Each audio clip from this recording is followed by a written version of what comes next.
This is News 25 with Deanna O'Donnell and Unette Gentry. News 25, local news you can count on. News is brought to you by J.K. Nelson Law. Call 727-9900 today for your free consultation. If you need a lawyer, you need Nelson. News 25 is also brought to you by Silver State Health, Pahrump's exclusive pediatric care clinic. Call 775-505-1214 for an appointment. Good evening and happy Tuesday, May 11th. I'm Deanna O'Donnell. And I'm Unette Gentry. Welcome to News 25. Well, investigators are trying to pinpoint the cause of an early morning fire that damaged the Denny's restaurant here in Pahrump. A passerby noticed flames at the back of the building around 2 a.m. Tuesday morning. Our Medic 3 was in the area, had a rapid response within a couple of minutes. They confirmed a working fire. It upgraded to a full general alarm for us, bringing additional resources, including myself. We had a working fire in what was called the riser room, which is at the very back of the building. It has a separate area from the occupied space. The fire was going up the exterior wall and into the attic space. Crews commenced an interior attack, quickly controlled that fire. Our ladder truck responded. Laddered the front of the building. Crews went up to the roof, checked to make sure there was no extension onto the roof surface and make sure the roof was still sound. In both cases, the roof was in good condition. Our other engine company 5, came in the front. They laid a supply line to make sure we had enough water in the event that we had to commence a larger operation. We did have to access some roof panels to make sure there was no extension of fire in the attic space. The fire was placed under control in approximately half an hour. The fire is under investigation, although it's thought to be accidental in nature. Deputy State Fire Marshal has been out all morning. We've been assisting him, and thus far everything looks good. While firefighters were able to prevent the flames from spreading, there was significant water and smoke damage throughout the restaurant. The cleanup is already underway, but no word yet on when they expect to reopen. And a bicyclist is being treated at a Las Vegas trauma center after his bike collided with a Nye County Sheriff's Office patrol vehicle. Captain David Boruchowitz says right now it appears that the bicyclist failed to yield as he exited the jail parking lot. So the preliminary investigation has shown that a bicyclist was exiting the jail parking lot, and it appears that he did so without yielding. Deputy Armendariz was traveling on Kitty Hawk coming to the office, and the bicyclist ran into the patrol vehicle. That's all we know right now. The bicyclist has been transported by Pahrump Valley Fire and Rescue, and NHP is here on scene conducting the actual accident investigation. And Nevada Highway Patrol is investigating a fatal crash in Esmeralda County, and they're asking anyone who may have witnessed the crash to contact them. The crash happened last Monday, May 3rd on US 6 in Esmeralda County, about 24 miles north of Tonopah. NHP's preliminary investigation determined that a Chevy S10 pickup was traveling eastbound in the westbound lane when it crashed head-on into a tractor-trailer. Investigators say the semi-driver attempted to steer to the right to avoid a collision, but was unable to avoid the pickup. The S10 ended up on the dirt shoulder. The semi continued forward and ultimately jackknifed. The driver of the pickup, identified as 22-year-old Christopher Delgado Rosas of North Salt Lake City, Utah, died at the scene. The Nevada Highway Patrol asks that anyone who may have witnessed or has any information regarding the crash contact the NHP Elko office at 775-753-1111. More news right after this. You're watching News 25. Today's news is brought to you in part by Dr. George Leaks, Pahrump's optometrist since 1990, offering full spectrum eye care for children and adults. Call today, 727-8300. Welcome back to News 25. Well, President Biden wants Congress to approve his $2 trillion infrastructure plan. And Marriott beats analysts' earnings expectations. Here's Angela Miles with today's Business First Brief. Topping our news, politics, and money. President Biden is out this week talking about the economy. The labor market is #1 on his agenda. The president is calling on Congress to approve $2 trillion in spending on infrastructure projects that could create millions of jobs. Republican Senate Minority Leader Mitch McConnell thinks the package should cost closer to $800 billion. And there's now a group calling themselves patriotic millionaires who are millionaires pushing for the rich to pay higher taxes. Marriott managed to beat Wall Street analysts' expectations on earnings, but revenue came in shy at $2.3 billion. The street anticipated $2.5 billion. But the CEO of the hotel chain reports there is a rebound in business at Marriott as more people are getting a COVID vaccine. Thanks so much, Angela. Well, the Centers for Medicare and Medicaid Services have adopted new provisions to lower maximum out-of-pocket costs to consumers by $400, while increasing competition and improving the consumer experience for millions of Americans who will rely on the federal health insurance marketplace's plan in year 2022. These actions demonstrate a strong commitment by the Biden-Harris administration to protect and build on the Affordable Care Act, reduce health care costs, and make our health care system easier to navigate and more equitable. And a woman visiting family here in Pahrump is arrested after reports of child abuse. During a child abuse investigation in Pahrump, it was discovered that Monique Jacobs had recently come to Pahrump to visit family, bringing along her 2 daughters and 1 son. Upon speaking with one of the children, investigators observed a fresh red mark that appeared to be bleeding, and layers of skin were removed on his right wrist. The child advised that he acquired the injury from his mother, who bit him during an altercation in which they called each other names and she attacked him. The child's sister verified the incident. Upon speaking with Jacobs, she allegedly admitted to biting her son in self-defense. A criminal history was conducted on Jacobs, and it revealed that she had a felony conviction for child cruelty in California in 2011. In 2012, child cruelty in California with no disposition, and in 2016, a felony charge for willful cruelty to a child in California that was dismissed. She also has several charges relating to domestic batteries in California with no convictions. Monique Jacobs was arrested for domestic battery and child abuse and neglect. She was booked at Nye County Detention Center. This is Jess Walensky for News 25. And a Tonopah woman is under arrest after failing to appear in court. The Nye County Sheriff's Office says 47-year-old Michelle Teeter failed to show up for a scheduled court date on Tuesday. Wednesday, 2 bench warrants were issued for her arrest for failure to appear. Just hours later, Nye County deputies located Teeter exiting a vehicle at an apartment complex in Tonopah. The Sheriff's Office says deputies attempted to apprehend her, but she took off. After a brief foot chase, Teeter was captured, placed under arrest, and transported to the Nye County Detention Center in Tonopah. Teeter was booked on 2 bench warrants, resisting arrest and obstructing. Well, members of the Nye County Sheriff's Office Auxiliary often pitch in to help in the community. This time around, they're helping one of their own with some help from a couple of other young recruits. They helped clean up the property of fellow auxiliary member Billy Toler.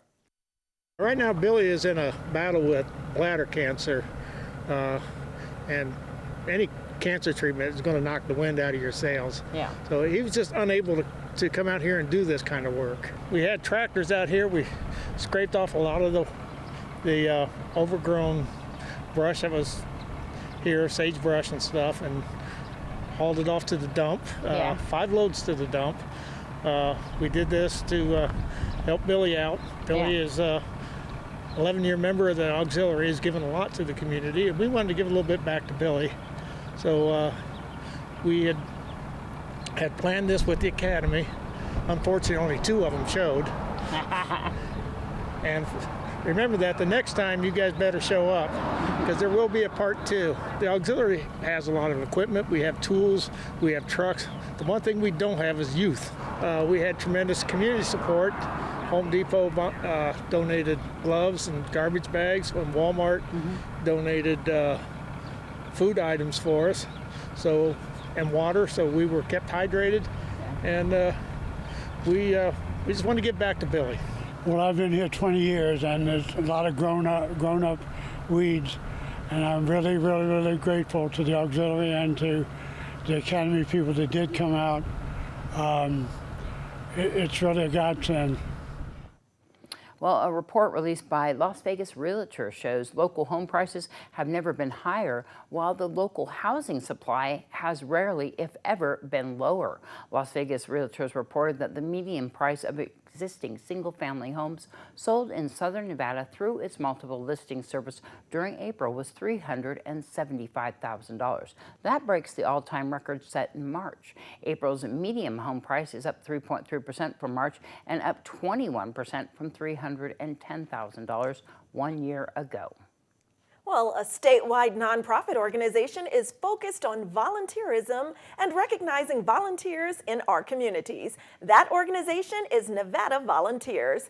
As local representative Shannon Moore explains, Nevada Volunteers is all about empowering Nevadans to improve their communities through service. Nevada Volunteers is the state commission on service, and our main goal is to provide infrastructure and resources around volunteerism and volunteer management here in the state of Nevada. We actually have some really awesome things going on right now for the month of May. I am the Volunteer Generation Fund Program Officer, and so we have a pool of money that we would like to give out to the communities for volunteer recognition. So right now we're doing what's called a micro grant, and so nonprofits, faith-based organizations, educational institutions, they can all apply for this grant funding up to $2,500 to spend on volunteer recognition. Most people know volunteers are the lifeblood of any organization, and recognition is super important to keep your volunteers retained and to engage them to want to give back to your organization. So we're trying to help organizations who might be a little bit smaller, who don't have a volunteer recognition program in place, or they need to be able to enhance what they're already doing. Instead of recognizing maybe 5 volunteers, they can recognize all volunteers this year. The application is out, and organizations can apply. They can find the application on nevadavolunteers.org, or they can contact me, Shannon, at nevadavolunteers.org, and get an application, and we'll get that right out to them. Nevada Volunteers also has what's called the Governor's Points of Light Awards. So we work with the governor's office to make sure that we are doing a great job of recognizing like exemplary volunteers within the state. And so there is an opportunity for anybody who works with volunteers to nominate someone. So we have categories for an individual volunteer, also for a youth volunteer, for corporate and nonprofit volunteer programs, and it's statewide. So it's really prestigious to, go up against your peers across the state. And so those applications are also available at nevadavolunteers.org, and the deadline for that is May 31st. The deadline for the grant is also May 31st. Well, could the CDC be reducing some restrictions on face masks? Find out when News 25 returns. You're watching News 25, brought to you by Mountain West Lawyer, Injury Attorneys, 727-9500. News 25, local news you can count on. News is brought to you by Canyon Ridge Periodontics. Give them a call at 702-966-0302. Well, if you hate wearing a face mask, there's relief in sight. The latest CDC guidelines relax the rules for those who are fully vaccinated against COVID-19. I think we can look at these loosening of the guidelines as a bit of an incentive to encourage others to go ahead with vaccination in the hopes that we can actually get this whole thing under control, and eventually we can all come out from beneath the masks and get back to life as we knew it before. Dr. Alan Tage is an infectious disease specialist with Cleveland Clinic. He says the most recent CDC guidelines give people who are vaccinated a little more freedom from COVID-19 restrictions. Indoors, vaccinated people can gather with other vaccinated people without wearing a mask or social distancing. Outdoor activities without a mask are also considered safe for those who have been vaccinated unless it's a crowded venue. Dr. Tage reminds us the coronavirus situation is complex and says masks should still be worn by everyone, vaccinated or not, if COVID-19 cases are spiking in your community. If, for instance, you're in an area where there's very high levels of coronavirus activity, I think it would be wise to really stick to more restrictive guidelines. According to the CDC, everyone should wear a mask when indoors in public spaces. Complete masking guidelines can be found on the CDC website. All right, animal lovers, for today's Save a Pet, we're back inside the cat house at Desert Haven Animal Society, where we meet Junior.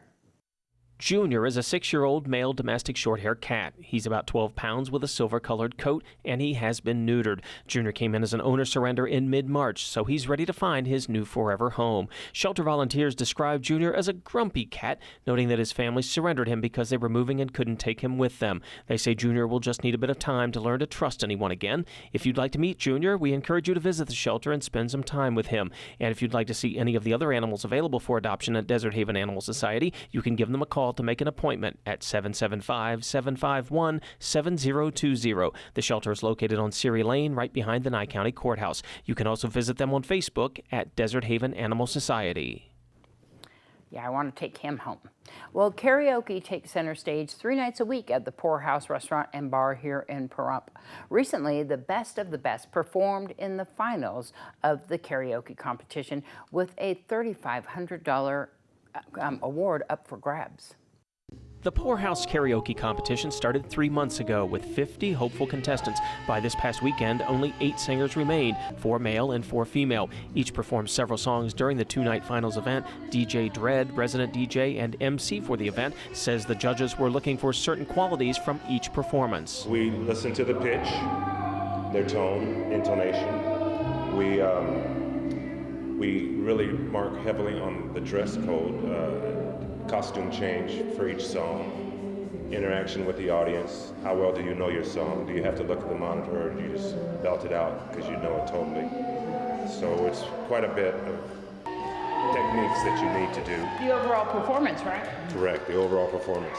And when it was all said and done, the winners were announced. For the women, Amber Lopez placed 3rd, taking home $250. Shelly Fisher was the runner-up, winning $500. And Emma Davis was crowned the best female karaoke singer, taking home a cool $1,000. For the men, Chris Hernandez placed 3rd, getting $250. Danny Pillman was the runner-up, winning $500. And Ed Robinson was voted the best male karaoke singer, getting a check for $1,000. All of the winners also received trophies.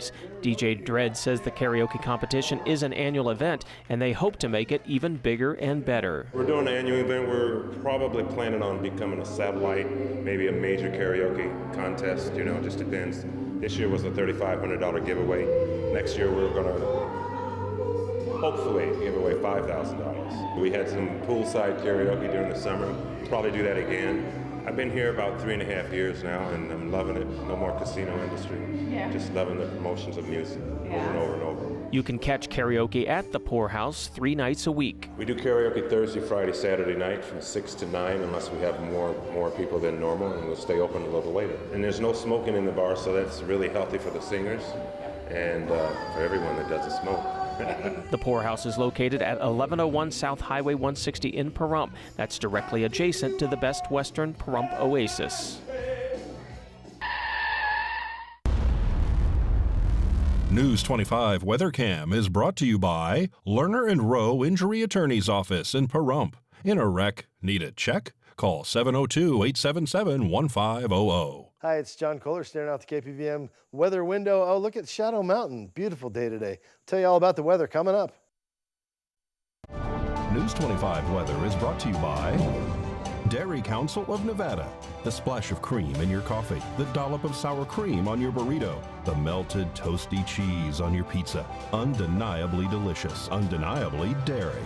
Enjoy what's real. Hi, good evening, Nevada. It's John Kohler from the KPVM Channel 25 Weather Studios. Feeling frisky on a Tuesday because it's a great day to get your oil changed.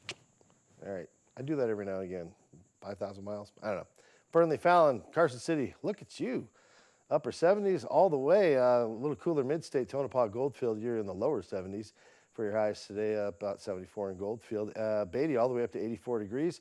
Feeling perky in Amargosa at 88. In Vegas, you got 90. Death Valley down 1 whole degree to 99 degrees. You almost hit triple digits. Well, look at you go.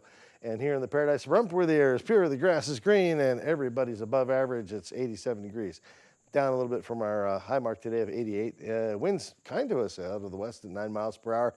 Sun rose this morning at 5:40 a.m., set this evening at 7:40 p.m. That's 14 big hours of daylight For you fans of the night, you only get 10 hours to get it all in, so work on that. Lows tonight about 60 degrees. East-northeasterly winds 8 miles per hour.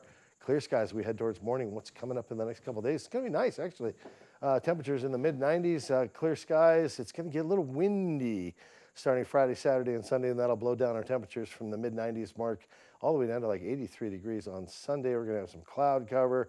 That'll actually be like not too bad as we head on into the week. Monday, Tuesday, temperatures returning into the 90s, clear skies, moderate winds. It's going to be one of those moderate weeks. How about that? Unremarkable in every way except for you. So put that special magic in there for yourself, all right? It's back to the desk with you, Nat and Deanna. Thanks so much. Vern wants everybody to know that the Ace Country Radio has a way stronger signal now. Yes, He's been bragging about it. I know Janet's been up there on the tower, just getting that all honed in. We've got some new antennas. Yeah, she does. She does that very well. Yeah. So if you were listening to Ace and you were having some times where it wasn't coming in so strong, we got new antennas up there, and so you might want to tune that in at 103.1 FM. Nothing beats Aces. Yeah, there you go. And so, of course, if you're watching us on Facebook and YouTube and you want to hook up to KPVM TV, all you need to do is get a digital antenna and hook that up to your off-air antenna, rescan for your channels. You pick up Vegas channels, you pick up Pahrump channels, and you can get it for free. That's what all the youngins are doing now. They're all streaming and then just getting free. I know. Streaming. All right, well, that's going to wrap up this edition of News 25. I'm Deanna O'Donnell. And I'm Unette Gentry, and from all of us here at KPVM and, of course, Ace Country Radio, thanks so much for joining us, and we'll see you next newscast. Good night. Good night.